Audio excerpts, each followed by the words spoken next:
Hey, it's Rocky. Welcome to Richer Soul. Today's guest is Toku McCree, who is an executive coach. We're going to chat about the journey of life and the lessons he has learned.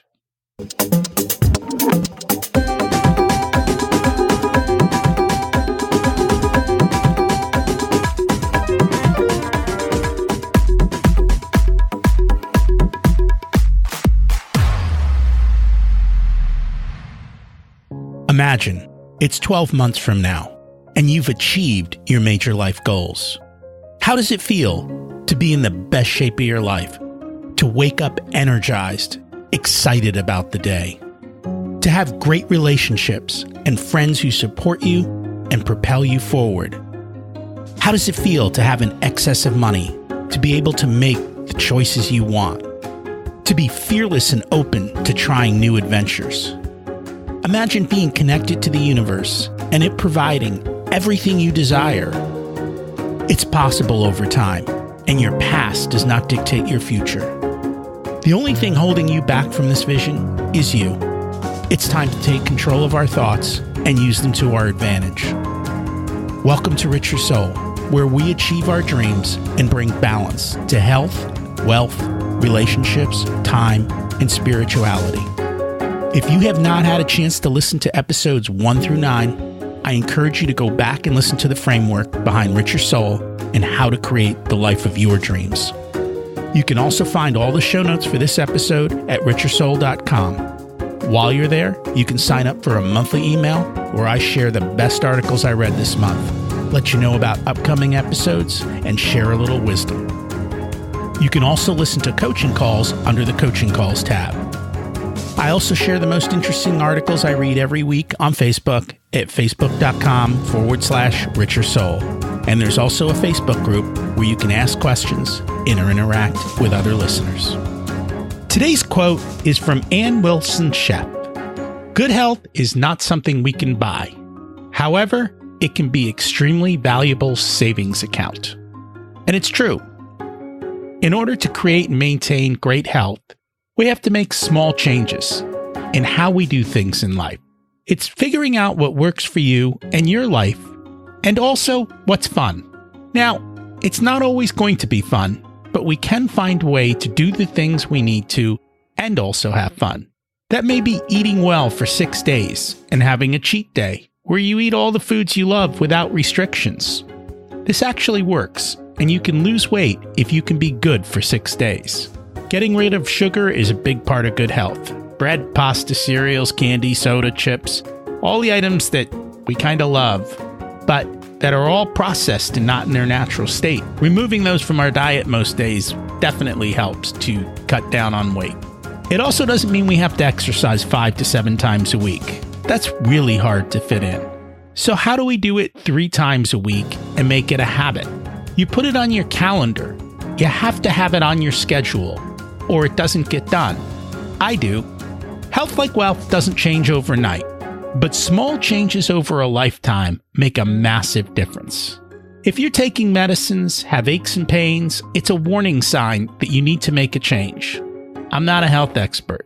At the core, though, is fueling your body well, resting, and creating movement. The more movement, the better. We're designed to move, and the more we use our body, the stronger and better it becomes. The less we use it, the more rusty and broken it becomes. So, get to moving.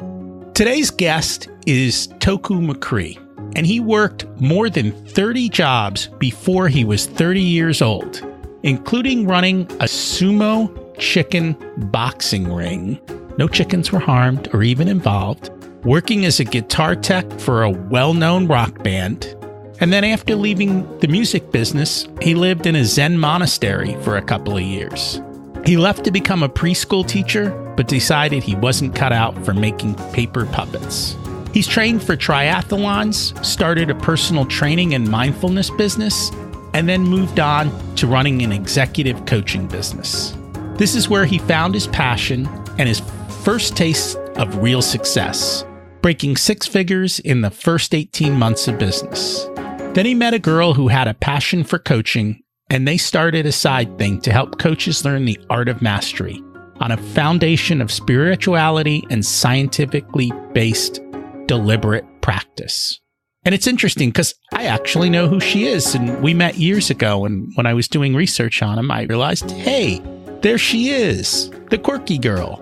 She and Toku now run 3 businesses together in Florida. And his purpose is to be a general in an army of enlightenment, helping leaders wake up and create success without killing themselves, and to create tools, resources, and communities that bend the culture of coaching away from cheap and inauthentic and instead toward the deep, powerful, and masterful. We've actually had some of the same coaching training from some of the great master coaches. Let's meet our guest. Welcome to Richer Soul, Toku. It's great to have you join us today. Thank you so much for inviting me to be on. I'm really excited to talk and see where we go today. It's like going to be an adventure, right? It's always an adventure, and I'm always excited to take it. We always start our adventures at the beginning. What was it like when you were growing up, and how much did your family and school teach you about money? It's a good question. My parents really believed a lot in talking with us a lot about money. My dad would sit us down and talk a lot about the budget. We would talk about the money that we had. Money was like part of our everyday conversation. And it's interesting. So my dad was one of several children, and he was the one that kind of left. So most of my family stayed in Orlando, which is where he was born.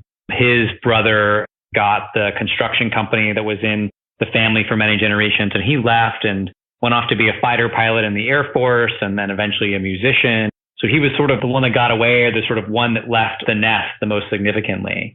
Part of the impact of that was a lot of his brothers and sisters did really well financially, but he was really an entrepreneur and sort of a risk taker. And so there were times growing up where we didn't have a lot of money. He now is very successful and financially independent. But growing up, I was really present to times where money was tight. It was never so bad that like couldn't afford rent or food. It was never that dire. But I was definitely present to like, okay, maybe we can't take an extravagant vacation. But for us, it was my parents wanted us to really understand and know a lot about how money was and how to deal with money and how to talk about money. So for me, money was never like a taboo subject. It was at time a focus of like, oh, when you don't have a lot of money, you can't do what you want. When you've got money, you can do what you want. That was sort of the framework. And then school, I went to Brentwood, Tennessee, which is sort of the nouveau riche suburbs of Nashville. And so most of my friends had a lot more money, or most of my friends' parents at least seemed to have a lot more money than we did. Lived in really big houses, drove really nice cars. And what I noticed early on was that it didn't seem like money made people happy. It seemed like my friends had nice stuff, but like that didn't always make them happy. And some of my friends' parents had a lot of money and it didn't seem like they were very happy. And I kind of got this mixed message of like, well, if you don't have it, it can cause a certain amount of stress and difficulty, but at the same time, having a lot of money isn't a good solution either. I think when I got into college, I was very kind of disenchanted with both sides of the equation, right? I didn't see any sort of grandioseness in being a hardworking blue collar person because that's not the family I grew up in. But I also didn't see any freedom in like making a lot of money. I also saw the sort of emptiness of that. That's what I left childhood with in relationship to money. And it's quite interesting because for most people, money conversations don't happen. What I do find is when a parent is an entrepreneur, has a business, money conversations tend to be much more prevalent in those types of families. And it sounds like in your family, that was the case with your dad being more of an entrepreneur, that he was more willing to talk and to share about the money story. Yeah, absolutely. And I also find it interesting because you talk about the fact that you were around all of these people, and it sounds like it was more new money because you even said that. And so they're all chasing money, thinking it's going to buy them happiness. But yet, as you see there, it doesn't necessarily buy happiness. And so there's that dichotomy of without money, you don't get to do the things you want. But even with money, it's still not the solution to the problem, is it? Yeah, I mean, money is that deceptive thing, right? We think that when I get X, Y, and Z, then I'll be happy. The Joneses are always changing, right? So if you're keeping up with the Joneses, you can just find new Joneses to keep up with. And then the truth is that it has you not really enjoy your life as much. And from a young age, I've always been kind of fascinated by what is life about? What's the purpose of life? What's the meaning of life? I even went to philosophy camp when I was in high school. And so even from a young age, I was always looking at what's the layer underneath this? And so for me, even the sort of idea that like, I'm going to go make a bunch of money, I was like, well, I know that's not going to make me happy. In some ways, I almost wish that I had been under that illusion, because then I'm like, great, I would have had some money and then been successful. But from a very young age, I was really clear, like going to college to make a bunch of money, that's not going to get me where I want to be.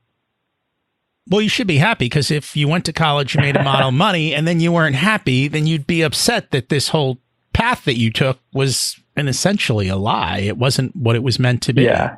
I say sometimes, it's on a video on my website, I talk about that I do executive coaching and coaching for leaders. And while most of the people who I coach were out building careers and making a bunch of money, I was spending all my time studying, what does it mean to live a meaningful life? What does it mean to have a purposeful life? What does it mean to be alive and to feel good about being alive and live a life that created in such a way that like I feel really good about what I'm doing and I'm making the kind of connections I want? Like that's where I put my time, attention, and energy. So I'm glad. There's been times in my life I'm like, oh man, I wish I had made a bunch of money and then found myself, because I see a lot of gurus that are like, I was successful at this and now I found a meaning of life, but they have a bunch of money in tow. So before I started doing coaching, there was a period of time where I was like, oh man, I wish I had been under the illusion of money at first. But ultimately, the gift I get to give my clients now is that I spent that 10 or 15 years that they had spent focusing on making money. I spent really on studying, what is the thing that has us live a meaningful life? What is this thing that has us live a life that feels enriching, that feels satisfying? What is the solution to that ultimate problem that I think we all face, whether we have money or we don't? So what is it? What is the meaning of life? What have you learned from all of that journey? I wish I had like the perfect tagline to give you. Meaning of life is puppies and cafe brunches. And so it's an inquiry that I'm still in. I guess for me, a couple of important realizations. One is that most people live what's called a reported on life. So they live a life of, I like this food, I didn't like this food. I'm getting paid a good amount, I'm not getting paid a good amount. And so they live a life as if I can control the things outside of myself in such a way to get what I want all the time, then that means my life is good and I'm happy. And so that's what most people do. They live a reported on life. And a few people, often after making money, but a few people even before making money, figure out that the way to have those things is to live a created by life. So a life that I'm declaring what I want to have in a moment. And so it's, okay, how can I appreciate the atmosphere of this sort of rundown Chinese restaurant? How do I appreciate the fact that I get to spend more time looking at the sunset in the airport when my flight gets delayed? How do I create a life? No matter what's happening on the outside, I'm choosing what my experience is going to be like on the inside. And so part of the secret is the more and more you can make your life less dictated by the circumstances and more dictated on how you're showing up and who you're showing up to those circumstances, the better off your life is going to be. So that's one. And then the second thing is that most people in life are looking for an answer to the question of what is the meaning of life. And the idea is they think that, well, the meaning of life is in helping other people, or the meaning of life is in spending time with your loved ones. And what I find is that people who seek an answer, they're ultimately dissatisfied with the answer, right? Because they get it, but they don't have the experience they're having of that they want. Like there's always something in the way. Like, well, if I could just get rid of this job and spend more time with my family, then I would be happy. Or if I could just help more people all the time, then I would be happy. And the truth is that an answer is sort of like getting to the finish line of a race, right? And sort of crossing a marathon finish line feels great, but if that's your whole focus, then you enjoy it for like a day, and then the t-shirt sits in your closet for a year and you've got a medal maybe you display, but it's a very ephemeral experience. If instead you can live your life as an inquiry, as a question, then every moment of your life is imbued with purpose and meaning. So I always tell people, don't look for a meaning of life that's like a single statement, but rather a question you can keep asking with your life. And so for me, that question is, how do I help people live deep awakening? How do I help people live a life where they're just at the end of their lives, they're like, wow, like I feel so grateful for the gift of this life. How do I help people be present to that again and again? And so that's a question I can ask no matter what I'm doing. If I'm at the airport in a conversation with someone, I am doing that. I can do that in my business. I can do that in the way I relate to my family, in the way I treat children, the way I treat pets. Every part of my life starts to become a way to answer that question. And the great thing is, like, I can always ask the question. There's no good or bad way. There's just different ways to answer that question. And so because of that, because I realize that the pursuit is the attainment, I'm always able to step back into creating a meaningful life. Instead of choosing one thing and then deciding, is it good, is it bad, is it right, is it wrong, am I doing it, am I not doing it? I get to be in the inquiry, and that's where all the magic is. It is. And I think that is kind of one of those mind shifts, that the happiness occurs in the journey, not at the end of the race. Yeah. And you've got to live through it. And that other one is, and it's just, if blank, then I will be happy. And that blank of whatever it is, whether it be the job, the car, the house, the wife, the kids, it constantly gets replaced, and you're always chasing, never enjoying the moment. And that gratitude in the moment is where the happiness is. And you've got to kind of learn to shift that whole mindset. Yeah, absolutely. I'm going to take a step back, because I think you have a very interesting backstory, and I'd love for you to be able to share it with the audience. You spent, I guess, your 20s, and you had probably over 30 jobs during that process of finding yourself. So just kind of share, like, how do you go through so many jobs in so short a time, and what were the different things that you got to see and try out? Yeah, it's interesting. I love this description of finding myself. In some ways, really, I was in the process of losing myself. So I was trying to define who I was. But what I ended up with at the end of the day was, again, more of a blank space about who I was rather than a complete answer. For me, like, I've always been fascinated with mastery and how to get really good at things. And I've just always wanted to understand things. A lot of the work that I do now with my clients, in fact, is that, people will come to me and say, I've got this vision for what I want my life to be like. I've got this vision for what I want to be, but my team members don't get it. My clients don't get it. I can see it, but they can't see it. Why can't they see it? And part of it is that they don't understand they kind of understand how they work, but they assume that everyone else works the same way, and they don't understand how other people work. And so for me, those jobs were all this opportunity to learn very quickly, how can I understand really quickly how something works, and then master it. And then what would happen was I would get bored and then want to go master a new thing. And I was slowly teaching myself, how do I understand the inner workings of a job, other people, of a community, of a company really, really quickly. I was basically training myself in that modality, because that's what I was really interested in. I wasn't actually interested in learning. So for example, one of the things I did is ran a music venue. I wasn't actually really interested in running a music venue, but I was really interested in, well, how do you work with a group of people who are here every day, right? Who are like an ongoing staff, and at the same time work with people who are different every day, right? Because these musicians would come in every day that were totally different, and there would be completely different personalities. How do you bring those two groups of people together and get them to work in a way that's harmonious, so we create this experience for our patrons, for the audience, that's a really transformative, that's an experience of escape, of experience heightened emotions? How do we create that together? So that's what I was really interested in. And then once I had learned that, I'm like, great, I understand how to do that. And then it became really I don't want to just keep doing it, right? Because doing it over and over again wasn't as interesting for me at that time. So I got to do a lot of incredible things. I traveled to almost every state in the United States. I was a guitar tech and a stage manager for rock bands. I got to run a music venue. I worked as a preschool teacher. I sold memberships for Greenpeace. So I just did a ton of different stuff. And really got to learn a lot about how to master skills really quickly and really passionately, and learn a lot about different kinds of people and how different kinds of people work. And I think that's very important, because I know that was a big aha for me in life. I was always looking at life through my lens, and I was like, you know what? Life is pretty simple. This lens works. Why doesn't anyone else get it? It was understanding that everyone is looking at life through their lens, and the reality is there aren't just 6 lenses. There's probably 1 million different lenses, if not more. Everyone's looking at life through their experiences, and it's being able to understand how they look at things differently than you look at things. And so you had a very unusual path that kind of allowed you to do that. Yeah. I mean, it's interesting. One of the most important lenses that I got to really understand and look at, and I think that, there might be some people in your audience who really resonate with this, is when I worked in the music business, I got to work around a lot of really successful musicians and people who were famous. And what was interesting is they were at the pinnacle or the top of their success. But what I noticed as I observed people around them was how much their lens got distorted by the people around them.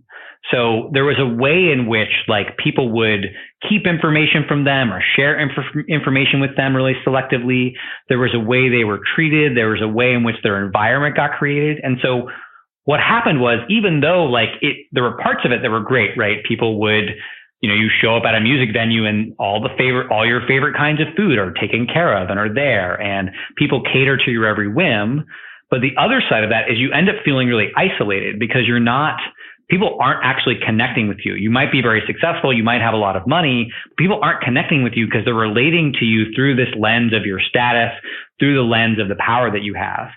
And then additionally, like it's really hard to get kind of honest feedback. So the truth is like, that there are things that aren't working in your life, but people don't want to tell you, right? People want to hide that from you because they're afraid, like if I tell him, they're going to get upset with me and I'm going to lose my position power with them. And so people would hide the kinds of feedback that would actually impact those people. And so what I found was that oftentimes people with a lot of success who had achieved, the highest levels of their career often were deeply unhappy. And part of what was causing them to be deeply unhappy was the isolation that they felt at the center of this distorted lens. And the fact that the information that would actually have their lives be different was being kept from them all the time. And what I found was the people who were balanced, it took an incredible effort on their part. They had to say, hey, I want to connect with people on a deeper level. I want to spend time outside of this weird bubble of success. And two, they needed people or support people in their lives that would be willing to be honest with them, willing to tell them and give them honest feedback. Because if they had that, it was like a little lifeline to reality that helped them then do the things that they actually needed to be happy, enjoy their success, and enjoy the kind of life that they were living. It's funny you mentioned that because I see the same exact thing occur with business leaders. The CEO of a company or the manager of a department, the same human behaviors come up where they don't tell the person the truth. They tell them what they want to hear for very much the same reasons, status, and so that they aren't put down. And I think it's become evident to me that part of that is because that is how the successful person trained the people around them to behave. So if you're highly successful and, you're a rock star and the wrong food gets delivered and you start screaming and yelling, well, what are they going to do? They're going to make sure that the proper things are all delivered to you that you like, and they'll create the bubble that you unintentionally created. I don't know if you saw the reasons behind that. The reasons behind why they would create that? No, how those bubbles got created around those people. Well, yeah, so it's subtle, right? So the illusion at the center of all of this is like, if I just fix this one, if I could just fix all the little problems, right? So if you imagine like before you're successful, you're like living in a house and it's like full of cracks, right? And holes and broken boards. And you're like, well, if I could just fix all of the problems, then I would be happy in my house, right? And so you go around and you start fixing things. But the truth is that a lot of the magic or what makes life really rich is kind of in those cracks, in those moments. And so you think, well, like, wouldn't it be better if I just had the food I wanted all the time? Which is great, except for the fact that like, then you just are always inside this bubble of like, it's the same food. So your palate's never getting challenged. And eventually you start to get bored with the same food. And then you're like, oh, great. Well, maybe I'll go try a different kind of food. But eventually your mind gets bored with that. So no matter what you choose, like you always end up showing up in that equation. And so in the music business, what I saw a lot was, so it wouldn't even be like I yell about the food because the star doesn't even want to look bad, right? Their image is very important. So what they do is they would go yell at the tour manager. Can't believe this food is here. And then the tour manager would get to go be the bad guy. And so then the tour manager would chew the guys out and somebody would come in and say, oh, I'm so sorry that this food was wrong. And the star would get to go like, oh, it's no problem. Oh, it's no big deal, right? They get to like save face and play it cool. So not only are they now isolated from like eating bad food, but now they don't even have to have difficult conversations, right? And so as this starts to happen, your life becomes more and more padded. You get more and more caught in this illusion that like, well, maybe if I just get one more thing, or maybe if I can just solve this problem, or maybe if I can date somebody else, or if my kid got into a better school, that somehow then I would be happy. But you're looking out there to solve a problem that you need to like look for in here. And so in my world of coaching, we call that fixing the breakdown. So you have a breakdown and you fix it. And what's possible is to create a breakthrough, to create a new way of looking or relating to that, so that, oh, the food is different. Oh, cool. Now that I'm here and I'm present and I'm looking at the spread, I'm noticing that something they brought was like, they brought this really cool, like artisanal pizza that I've never had before. And I get to try it. Oh, that's really interesting. Like you start to get present to what's possible in life. And, but that never happens if you just try to fix and make everything really comfortable. Eventually you just end up in a big, have you ever seen the movie, oh man, it's a movie about a robot. It's a futuristic movie. I'm totally blanking on the name, but it's in the future and all the people are like floating around in chairs and they're all overweight and they just eating all the kind of food they want. It's like that, right? It seems really great, but when you see the impact and the result of it, it's actually not that great at all. I remember the movie. I don't think it was Wall-E. It was something else, wasn't it? No, it was Wall-E. That's the one. Wall-E? Yeah, it's Yes. Wall-E. Yeah. It's Wall-E. Yes, it's true. We need those imperfections and those things in life that shock us and change us. And I actually just got back from a trip to India. And I think you also had a trip to India that created some shifts in the way that you looked at the world. And I've been there many times. I tend to go in every 5 to 7 year cycles that we visit. And so I've been doing that my entire life. And so it's kind of like watching a kid grow up. You know, if you're with a kid every day, you don't notice that they grew up. One day you go, hey, they grew up. But when you see a kid at 5 and at 12 and at 19 and at 25, and you keep seeing those dramatic shifts, it's amazing to watch. And for India, I think it's a country that has grown up quite dramatically. And at this point, they're very far advanced from what I remember originally. What was your experience in India? Good question. I mean, to me, India was a place that just strips away all of this stuff. It's sort of impossible to hide in India. Life, death, wealth, poverty, status, class, it's all completely exposed there. So, I think to me, that was one of probably the most dramatic things. I just got like, oh, right. Like this is what the world is. The world is, there are people who live on the street. And it's not just like, you know, a homeless person that I'm walking by in New York City and I could just, you know, not look at them and then go back walking onto Times Square. It's like, oh, right. Like this is ever present. And there's people with an enormous amount of wealth. And there's people who are, you know, sick and clearly in pain. There's people who are really enjoying themselves. Like it's all there. And you really see the fullness and the richness of life. For me, the realization I had in India was kind of the realization we've been talking about, which is that if I continue to look outside of myself to make myself happy, then I'm always going to be at cause. I'm always going to be dependent on my situation and my circumstances. And ultimately, as hard as I try, I can never totally control my situations and my circumstances, right? Like life is, a large portion of life are just out of my control. And I know in India, there were a bunch of times where I realized like, oh, right, life is out of my control. I remember we took a bus trip and we made the mistake of sitting in the front of the bus.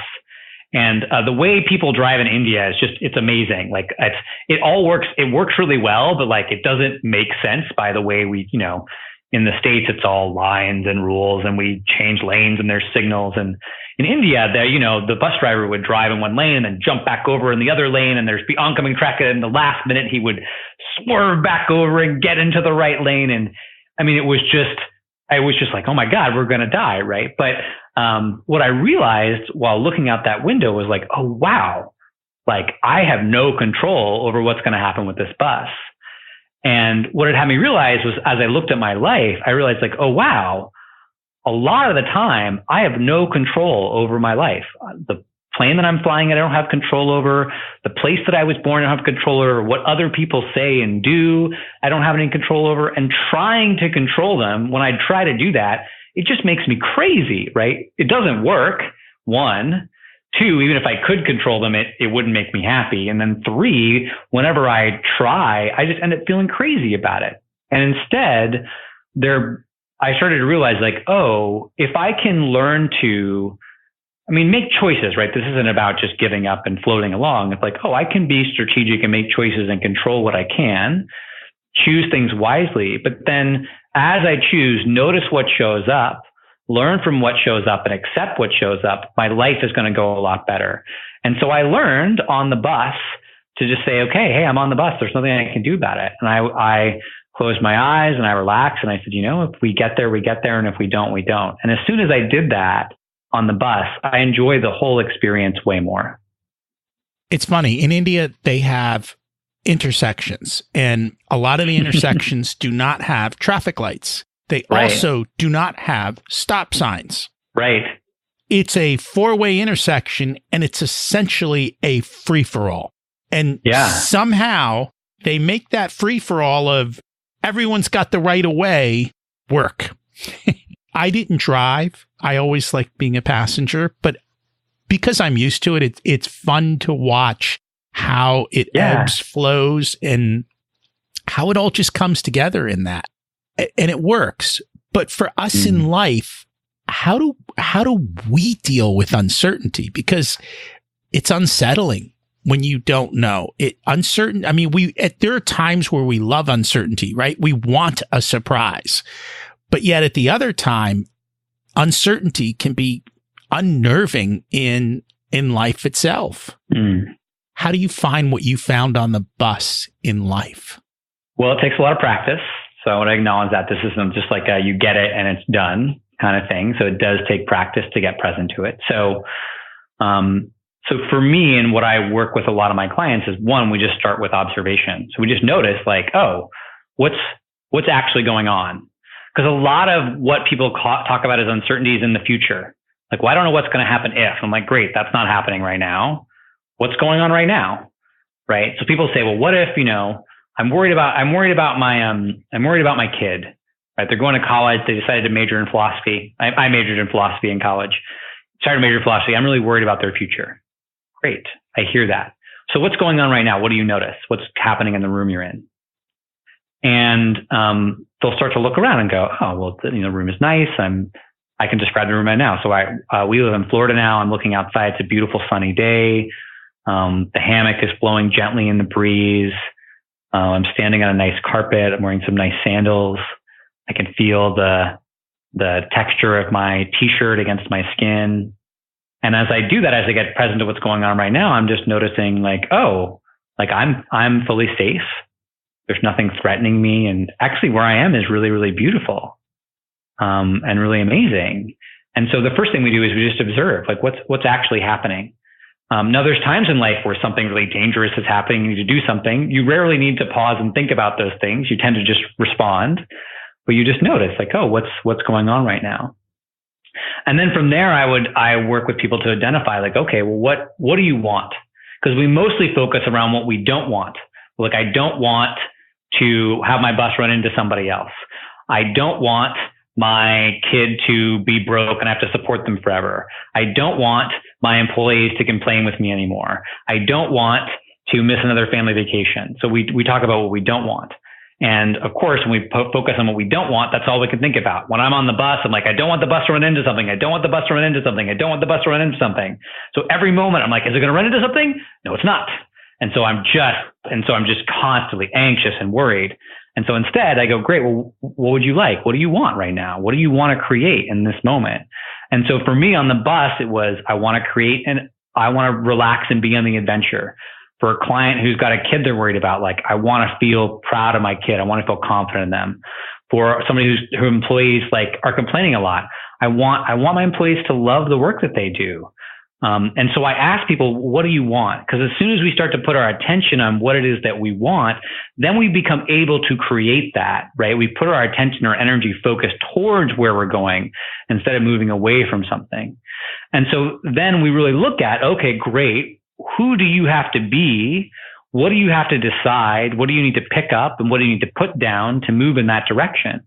So for me on the bus, it was, I needed to close my eyes because when I was watching the driving, it was just making me crazy anxious. I couldn't do anything about it, right? But it made me really anxious. So what I needed to put down is I need to put down trying to watch what was happening every second. I need to put that down, right? So for the kid your kid's going to college, you're nervous about their kid going to college, you need to put down this idea that like worrying about them all the time is going to change anything. Worrying about and trying to control your kids isn't going to help them. So you put that down. Hey, I'm going to put that down. And then what do you need to pick up on the bus? For me, it was, I need to pick up a sense of adventure and trust. Hey, we're on an adventure. I don't know what's going to happen. For the person with their kid, it's, I need to pick up belief in my kid, this possibility that they can take a philosophy degree and be really successful. My parents had to have a lot of faith that I would do something meaningful with a philosophy degree. And I have. I've done incredible things with the philosophy degree. It's helped me in immeasurable ways like no other degree could have helped me. My parents had to trust and believe that I would do that. And then for somebody whose employees are complaining, you have to put down having to be right, because being right is never going to help you. And you got to pick up this question of, how can I help my employees be inspired in the work they do? How do I encourage them? How do I get them excited about our mission? And so once we observe and notice that there's actually no problem right now, and then choose what we want, and then figure out what do I need to put down and what do I need to pick up as we move towards that, all of a sudden we get back all this power, all this possibility, all this hope, all this energy, all this inspiration, which is there all the time, right? It's in the same moment. Nothing changed on the bus. Your kid didn't change their major. Your employees didn't change at all. All of a sudden, the way you're relating to it is different without even having to do anything different. And if you start to move from and act from that place, then things are going to go better and you're going to enjoy your life way more. And that's very true. We had a philosophy major on a few episodes back. He's a multimillionaire. And I have to say, I think philosophy majors, got a bad rap for a while. And maybe it was because the philosophy programs in the schools were not good, in that they truly didn't do their job to help you understand the meaning of life and how people behave and how to take control of yourself. But I see that people who truly understand and who do a great job in their philosophy programs have tremendous success in life. And so if my kid said I'm going to be a philosophy major, I'd be like, go, learn, come teach me. Yeah, I think philosophy majors get a bad rap because we've gotten this idea that college is supposed to be this, like, it's some sort of training ground for career success, which is actually not what liberal arts education was originally designed for. Liberal arts education was designed to make interesting, well-rounded people, right? The aristocracy would send their kids to college so that they could go to, because they didn't really need to work because they were landowners. So they could go to parties and talk about politics and develop good social connections. Like, that was the purpose of a liberal arts major. And then we got this idea that somehow college is supposed to like prepare us for specific skills for a career, which you can totally use college for that. That's great. But I think we lost this idea that part of what college is for is to develop people's beings, to develop who people are. And so for me, the people who went and studied philosophy, some of them do it because they want to avoid jobs in life, and it might have been a little bit of that for me. But what I really got from studying philosophy is it does teach you how to really think really critically, how to consider things really really brilliantly. Jimmy Kimmel was a philosophy major, right? It teaches you how to think and how to be a person who's really curious about life. And so I think it gets a bad rap because people don't understand it, but I actually think that it actually speaks to some of the original reasons why we created universities in the first place, as a place to gather together people to ask really interesting questions about life.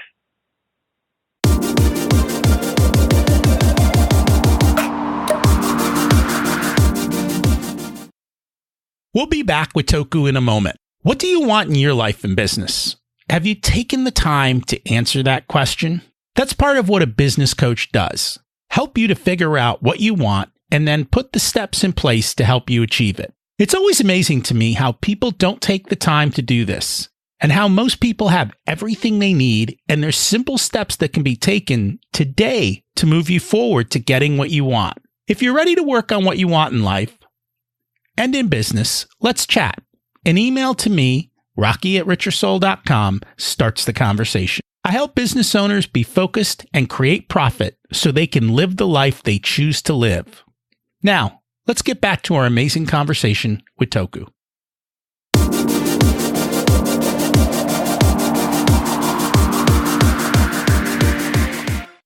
And that's true. My kids were classically educated. And so the entire underpinning of their education is to be able to ask the deeper questions, to learn how to learn, to constantly question and ask, is it true?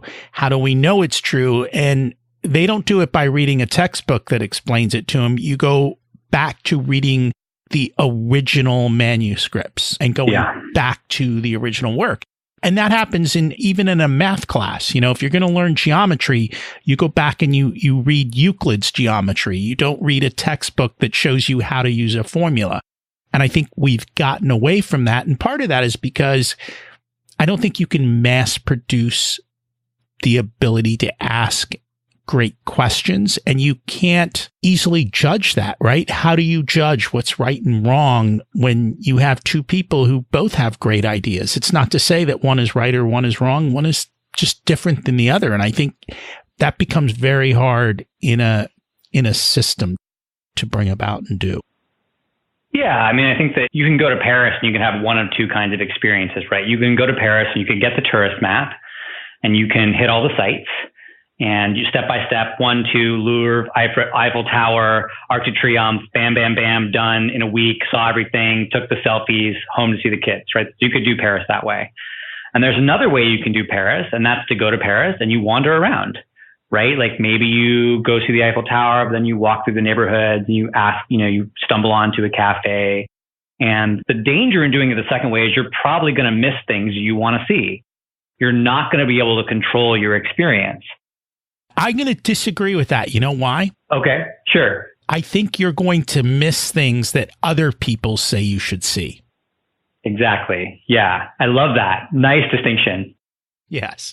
But yeah, I love that. Continue on, because I love the second way.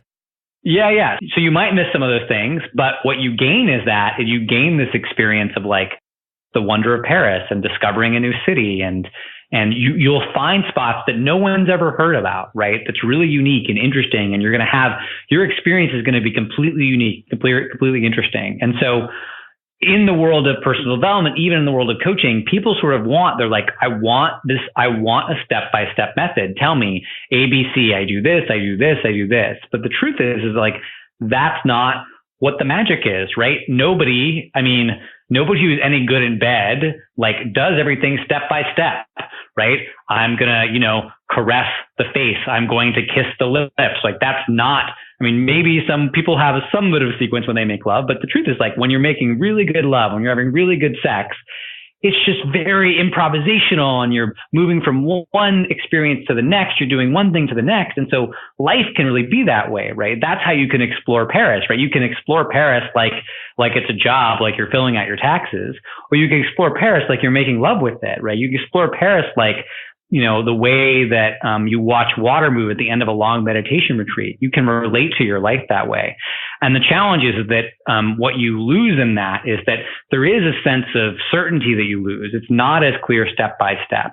But what's interesting is that mostly things work out, and they actually work out better when you let go of needing to know what the step by step is, when you allow yourself to be in the exploration, when you choose that, when you choose a sense of uncertainty, choose a sense of adventure, you actually enjoy all of it so much more.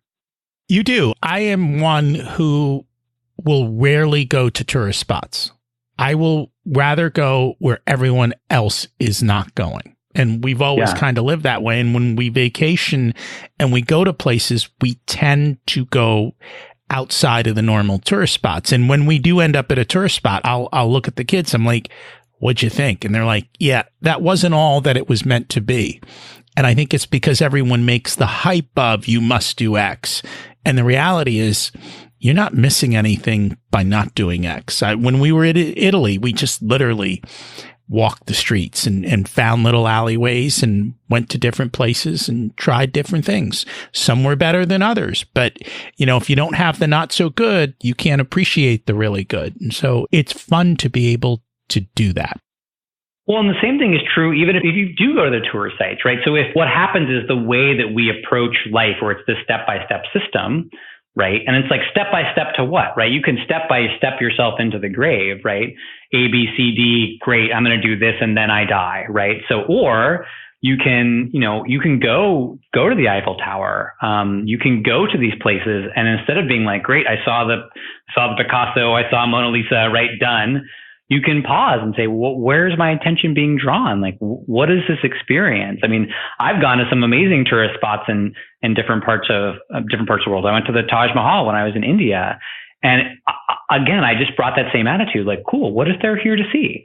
Right? I'm not just going to follow the guidebook. I'm here at the Taj Mahal. Like, what do I notice? Right? What's beautiful, and what am I fascinated by, and what would I want to learn more about? Right? And if you use that same attitude of wandering and curiosity, of being present to what is, right? You even things that are mundane or things that are the tourist spot can take on that magic of beauty. But I think it's what people do is they compare, right? I have to do A, B, and C, and then they do A, B, and C at the location. And they lose all the magic. They lose all the mystery by trying to follow the steps.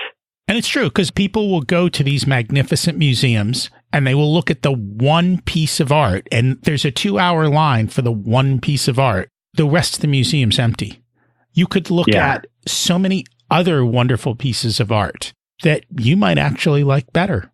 But you missed it all because you were in line for the one thing you were supposed to do. Gotta see it. Gotta see it. And I think the same thing happens in business. And I think I've heard you say this. It's people get on this roller coaster of we must grow, grow, grow in our business constantly, more and more and more. And I've heard you say it, and I prefer to do this, is to sometimes say, how do we maintain our business and do less so that we can enjoy more of life? Yeah, I mean, it's just a question of what is your business for? Like, what purpose does it serve in your life? I mean, a lot of clients come to me as a coach, either because there's some level of business they feel frustrated on achieving, or they feel unsatisfied with their business. And, they think that the solution to the problem is going to be like X, right? So I had a client who came to me, he was a financial advisor at a mobile company. And he's like, well, I want to become the CFO of this kind of company. And then I started talking to him. Well, why do you want that? Why is that important to you? And I started to realize that there were things, values that he cared about, things about his family, ways in which he worked. And so instead of focusing on, great, we're going to make you a CFO, I had him focus on those things. Like, well, what would it be like if you were more confident? I gave him challenges. Like, I gave him the challenge to go out and make eye contact with people. I gave him the challenge to have the conversation with his wife that he'd been resisting having. I gave him the challenge of are you willing to talk to the people on your think tank team and understand where they're coming from and make them right and learn more about them. And as I had him focus on those particular things, he started enjoying his life, and he achieved what he wanted, right? He became the CFO of one of the divisions of this company. But it wasn't through I got to become the CFO. I got to become the CFO, push, push, push, achieve, push everybody else down. It was actually because he started collaborating, he started connecting, he started changing things. He had that impact. His life changed as a result. And he got that success, but he also enjoyed that experience so much more. And so I don't think it's a question of growth or not growth. I think it's a question of growth, what for? Why are you creating growth? Are you creating growth because you think that once you become $500,000, million, $10 million, $20 million, once you sell the business, once you exit, once you get acquired, then you're going to be happy? Because that isn't true. Or is it, I'm growing this because of the impact I want to have. I'm growing this because of what it's going to demand of me as a leader. I'm growing this because the business wants to grow and our customers want more of it. What is the thing that's driving you? That's actually the place to look. And then from there, if you create success, a lot more things become possible. And that's true. We kind of started there with, if X, then I'll be happy, right? That is definitely not the answer. It's the journey and enjoying the journey, and then being intentional in the journey. And I think that's a big part of the problem is a lot of people don't know what they want. And I think you even said most people say what they don't want. But how do you figure out what you truly want? Well, you start out with not knowing what you want. So that's the first place. You just have to admit that to yourself. That you don't know. And that's pretty common. I'll talk to clients, and it may even take a couple sessions where I find out, well, what do you really want? What are you up to in life? What's important to you? And this manifests a little differently for men and for women, not always, but it has often with my clients. So men, my male clients, often has a lot to do with purpose. So I hear a lot from them, purpose and legacy. But the main one is purpose. What's my purpose in life? What's the impact I want to make? And that can be something really big. It can be, I've worked with a client who was raising $1 million to educate children in Africa. I've worked with clients who their purpose was very simple, that they worked in the entertainment business, and their purpose was to facilitate entertainment, because entertainment was God's hand on the shoulder of a troubled world.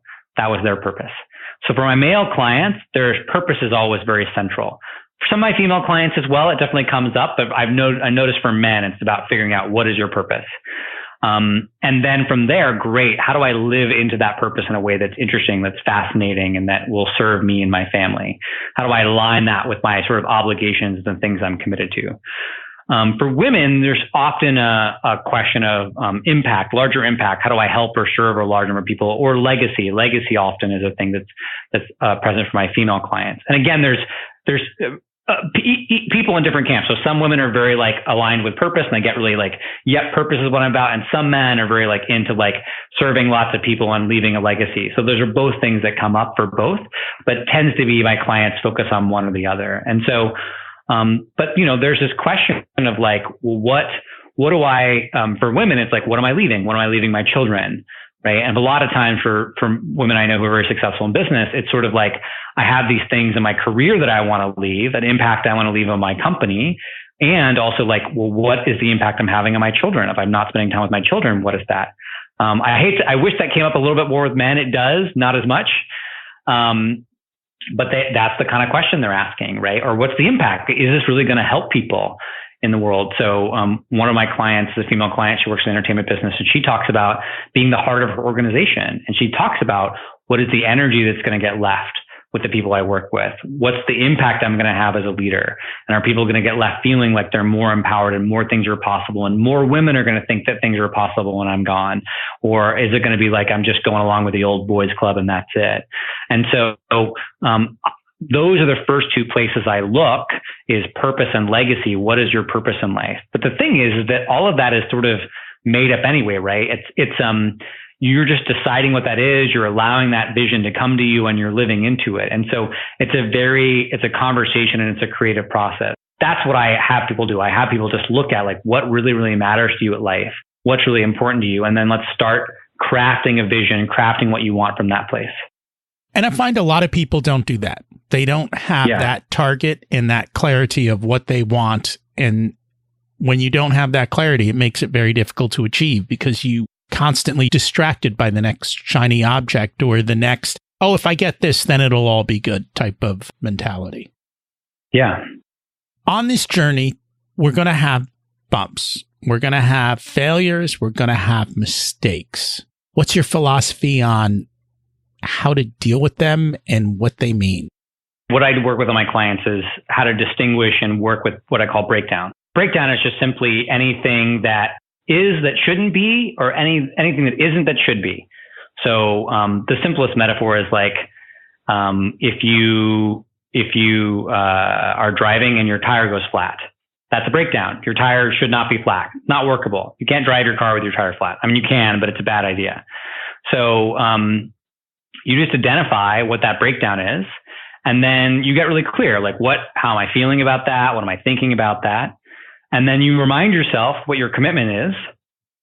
And then you take action in alignment with that commitment, you know, what you're actually up to in the world. So I'm trying to think of like a story to give you like a real world example of this. So a great example of this was when I was working with a client around, they had a few team members they were working on. And what they found was that the team members were getting distracted and working on separate individual projects.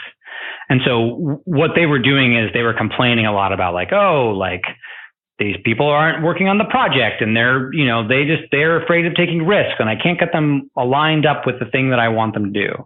And so they were complaining a lot about that. And so the first thing I had them do was just declare a breakdown, like, cool, this isn't working.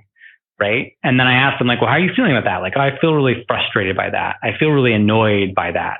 I feel like it's hopeless and I'm never going to achieve what I want to achieve. And I was like, great. What are the actual facts? What's actually going on here? And what was actually going on was that, you know, they had a lot of responsibilities. They had canceled a couple meetings, and that was it. So like he was aware they were busy and they canceled a couple meetings. They hadn't all sat down and said, we don't like you. You're a loser. You're doing a bad job. They were very busy. And so then I said, great. What is your overarching commitment here? And his overarching commitment was really inspiring. So his commitment was to be the shining light for his company, for his organization, to really add a ton of value to their customers. He saw that like their customers really needed the company to do a particular kind of service. And when the company did that well, it had a tremendous impact. And so I asked him like, what are you committed to? And he said, this is what I'm committed to. And I said, great. What is one action that you could take in alignment with that commitment? And the action that he took was, he said, what I need to do is I need to remind myself of what that mission is. And I need to sit down and share that mission with every person on the team, right? So if he had just tried to fix the breakdown, gone and say, I'm going to get them to this meeting and I'm going to go and shame and blame and cajole them to come to this meeting, that would have had a certain impact. They might have showed up, but they would have showed up grumpy and resentful and frustrated. But instead, because he got clear on what his commitment was and shared that with him, all of a sudden they're like, wow, you know what? We need to come. I missed that meeting last week and I'm really sorry that I did that. And I really want to come to the next meeting. When's the next meeting? So he inspired them. He enrolled them in what was possible. But he did that from a place of not trying to fix what was wrong, but by getting clear about what he's committed to. So that's the process I use for my clients, the process I use on myself. And I think it's a really helpful process to deal with, like stuff's just not going to work. And so you identify it, you accept it, you get clear about what you're up to in the world, and you get back to it. And so you've shared a lot of examples of how you help people. And I think for a lot of people, they may not be still comfortable with the idea of having coaches, being part of masterminds, having mentors. How have these different types of groups helped you to achieve success in life? Well, I mean, if you're the kind of person that's not comfortable with that, I guess I would just really look at like, what is that? What are you protecting? And so for me, what I noticed for people, they're often protecting, like, I'm afraid that I'm going to get judged. I'm afraid I'm going to lose my status. I'm afraid I'm going to be made to be stupid. And so then I would just simply ask, okay, like right now you're really smart and you're right. What's the impact of you being really smart and right in the way you are right now? And what's amazing is when I ask my clients this question, they're like, oh, I'm smart and I'm right, but I'm really unhappy. So I'm right about how stupid everybody else is. And I'm right about how life is never going to be any better. And I'm right about how, my business partner is an idiot. And what I notice is that when I'm right and smart about those things, I'm just super unhappy. So, I kind of point them in that direction. And then I would just say, look at everyone or anyone who's really good at what they do and really love what they do. All of those people get an incredible amount of support, right? Winston Churchill in World War II, incredible amount of support from the Crown, from Parliament, from the British people.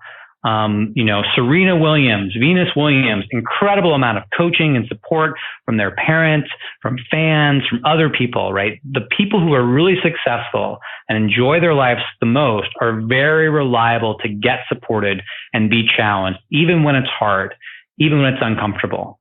And so what I would say is that you can totally keep on being right and being super smart about all the things in your life that are making you miserable, but are you more committed to being happy, to living a life of meaning, or are you committed to being cynical and resigned? Because if you want to be committed to being cynical and resigned, totally cool. You're going to have a lot of company, ton of people out there who are down to play that game, but you know how that's going to go. But if you're tired of that, if you've been to a meditation retreat, if you ever talked to a friend who they listened to you and it seemed like they got you and they offered kind words of advice, and you're like, wow, it'd be amazing if I could get more of that. And what I would say is there's a tremendous opportunity, tremendous possibility. If you're willing to be a little less right, be willing to say, maybe I'm not so smart about everything. There's a tremendous possibility to live a life that's much more meaningful. And there'll still be plenty of time to be smart and right. Don't worry about that. Most people who are very successful are very smart and they're right a lot. So there's plenty of times to be smart and right. But if you're an opportunity to be curious, to be in wonder, to be in the mystery, I think your life is going to be more enjoyable. And I totally agree with that. Is there anything else that you wanted to share on the subject of living a richer, more meaningful life, but didn't get a chance to today? I think the one thing I want to say is that people, especially successful people, don't make a lot of space for their humanity. So they don't make space to make mistakes, to have human feelings, to slide back. And so they're like, well, if I can't do it perfectly, if I can't do it well, then I just shouldn't do it at all. When I went into the monastery, I very much brought this. I lived in a Zen monastery for 2.5 years. I brought this experience of like, well, I have to do it right. I have to do it perfectly. And Zen really shook me of that belief. And what I've started to learn over the years is that if I can include in all my possibility, include in all my inspiration, space for my humanity, space to get upset, space to have bad days, space to slide back and to get egg on my face. If I can include that and have space for that, then I make a lot more progress, and I enjoy the progress I make a lot more. And so, whether you work with a coach or not, or you start a mastermind group or take on 12-step work or work with a relationship counselor, like whatever kind of work you do, just make space for your humanity, right? This isn't an opportunity to like wow everybody and get straight A's and have the biggest boat at the boat show. This is an opportunity for you to like make space for your humanity, because what people want from you is they want a full version of you. And that full version of you includes you being human with all of your imperfections and foibles. Like that's what's most enjoyable about life, and probably what's most enjoyable about you. That was great advice. Thank you so much for sharing that. Based on our conversation today, what's one action step people can take to move forward this week? There's a great practice one of my coaches gave me early on, which is for 1 week, take on the practice of, in every moment where you have a decision, pause and ask yourself the question, what would I like? And then choose whatever you want to choose. It might be that you wake up in the middle of the night and your baby's crying and you were like, oh, what would I like? Like, I would like to not get up right now. I would like for my baby to stop crying. And just notice that, and then notice what you choose. It doesn't mean you have to choose what you like and what you don't. But what you might discover as you do that is how often you choose based upon what I should do, what I think will make somebody else happy, what I think my obligation is, rather than what would I like. And just by being in that inquiry, you might start to discover, oh, there's things that I would like to do differently, ways that I would like to respond differently, ways that I would like to be kinder or more gentle to other people, or I'd like to take more time off, or I'd like to be outside more. And notice how you're just not choosing those things. So just start doing this little practice of asking yourself the question, what would I like? And that's a cool question to ask. It ends up giving you the life that you prefer and like. And I think I had that when our kids were young. They would wake up and cry in the middle of the night. So we just put them in our bed, and that solved the whole problem. And we just all snuggle and sleep. And that's what I liked. And that's what we did. And it worked. Cool, not everyone wants to do that, but it was made for much more restful sleep. Cool.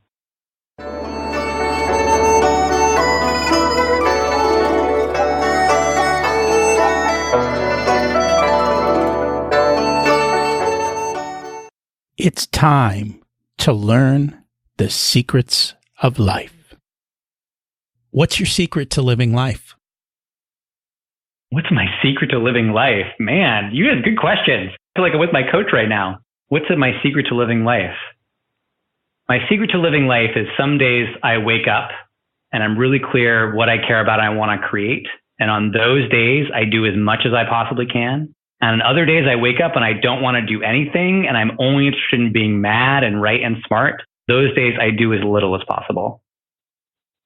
And we're going to have both of those days, right? That's just life. Absolutely. And so embrace what the day brings you. And that's cool that you do that. That's very neat. What did you learn later in life that you wish you would have learned sooner? I don't think there's anything, to be honest. I always have a hard time with those questions. So people always like, wait, if you could have gone back in time and told your younger self anything, what would you have said? I'm like, I wouldn't have listened. That's the next question. People told me all the stuff, right? I think it's a quote I heard somewhere. One of the hardest things about getting older is your parents become more right. And that's just the truth. Like when I was young, I wasn't willing to listen to that. For me, I guess the question that I ask myself now is, how right now can I be less right? Can I be less smart? Can I be less sure I know what it is? And how can I be open to and willing to listen to the impact of others? Well, I did do that when I was younger, but I think more importantly, rather than thinking about, well, I wish I knew that back then, it's really asking myself right now, how can I ask people that are smarter, that are further along the path, that have lived a different life? How can I ask them, what do you see that I don't see? and allow myself to be open to that impact. And to me, that's something that continues to just all sorts of people in all walks of life that I would never expect that this person has something for me. I'll ask them, hey, do you have a message from the universe for me? Like, do you have anything you see that I don't see? People just reveal these beautiful insights and opportunities for me. And so it's that willingness, that choice to choose to make other people my teacher and say, great, I want to be impacted. I want to learn from everyone. I'm going to create everyone around me as these bodhisattvas that have messages from me that just are so important for me to learn and to live life. And when I do that, man, there's just tons of opportunities and insights everywhere I go.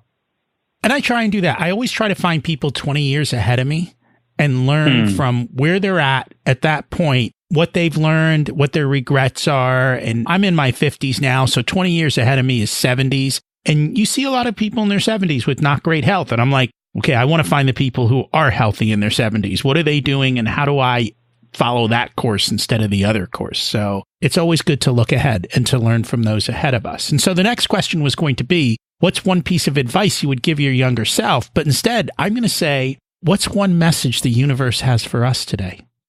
I like that. There's a lot more joy in surrender than in control. And that is opposite of what we expect, isn't it? It's counterintuitive. Yeah, I mean, I spent a long time in my life and in my business chasing the drug of control as if it was going to give me what I wanted. It never did.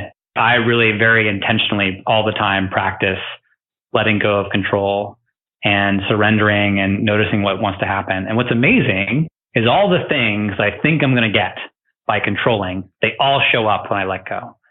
All the faith and trust and calm and safety and ability to respond and brilliant ideas, all the things I'm hoping I'm going to get by controlling, they all show up when I surrender and just notice what's happening right now. The universe works. It all comes together. Here we are alive today after millions of years of evolution, and it all works. And we're just a small speck in that whole spectrum. So if we just let the universe work, as you said, you let go and it does what it needs to do. Yeah. Where can people find you and connect?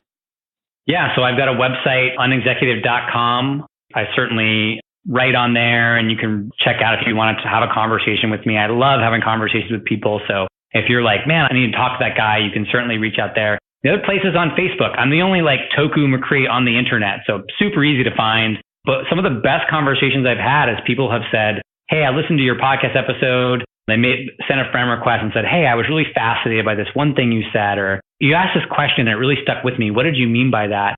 Some of those conversations have turned into amazing relationship with clients. Some of those people have become really great friends. And so I never know when they're going to lead. But if you're listening to this and there's something I said that you're like, wow, I'd love to ask him what that meant, or I'd love to hear more about this thing, please feel free to reach out. And maybe I'm not the person you need to talk to, but it may be somebody I know. So that's on Unexecutive, or just find me on Facebook. I'm easy to find there as well.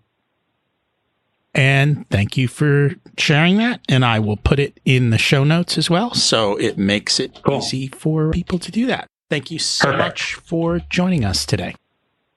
Thank you so much for having me. It was a pleasure. Fascinating conversation. I really, really appreciate it. I really enjoyed learning about Toku's journey. It's not the standard path. He thinks intentionally about what he wants and goes after that. He shared a tremendous amount of wisdom. Learning to let go and observing what's going on around us and letting life flow versus trying to control everything. Toku loves to have conversations. Don't hesitate to reach out to him and ask more. Same goes for me. This week's action step, take on the practice of pausing and asking, would I like? I'd love to hear how you choose. Do you feel obligated to what you have to do, or do you do what you really want to do?